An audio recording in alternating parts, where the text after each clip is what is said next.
আপনার যদি বাতের সমস্যা থেকে থাকে অবশ্যই কিন্তু আপনাকে একটা প্রপার গাইডলাইন এবং প্রপার ডায়েট প্ল্যান ফলো করতে হবে, কারণ যাদের বাতের সমস্যা থাকে তাদের কিন্তু প্রচুর পরিমাণে জয়েন্ট পেইন হয়। অস্থি সন্ধিতে কিন্তু আপনার ইউরিক অ্যাসিড জমা হয়ে এই ধরনের পেইনগুলো হয়। তো যেই ধরনের খাবারগুলো আপনার রক্তে ইউরিক অ্যাসিডের মাত্রা বাড়িয়ে দেয়, আপনার অস্থি সন্ধিতে ইউরিক অ্যাসিডের মাত্রা বাড়িয়ে দেবে, আপনাকে কিন্তু ওই ধরনের খাবারগুলো বর্জন করতে হবে। তো শুরুতে বলি, যাদের বাতের সমস্যা, বিভিন্ন জয়েন্ট পেইন আছে বা রক্তে ইউরিক অ্যাসিডের মাত্রা অনেক বেশি থাকে, তারা কিন্তু দেখা যায় যে আপনি সুস্থ থাকতে গেলে এই খাবারগুলো অবশ্যই একটু বর্জন করতে হবে।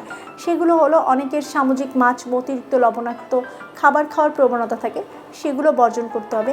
গরু ও খাসির মাংস খাওয়া থেকে বিরত থাকবেন এবং বীচিযুক্ত যে খাবার যেগুলো রয়েছে, যেমন মটরশুঁটি, টমেটো, বেগুন, এগুলো একটু খাওয়া থেকে বিরত থাকবেন। যাদের ব্যথা প্রচণ্ড বেশি তারা কিন্তু কাঠবাদাম বাদে অন্য কোনো বাদাম, যেমন কাজু বাদাম, চীনা বাদাম, আখরোট বা ওয়ালনাট, এগুলো গ্রহণ করতে পারবেন না। পাশাপাশি নিয়মিত একটু ব্যায়াম করতে হবে, যাতে আপনার অস্থি সন্ধিতে যে ইউরিক অ্যাসিডটা জমা আছে সেটা দূর হয়ে যেতে সাহায্য করে।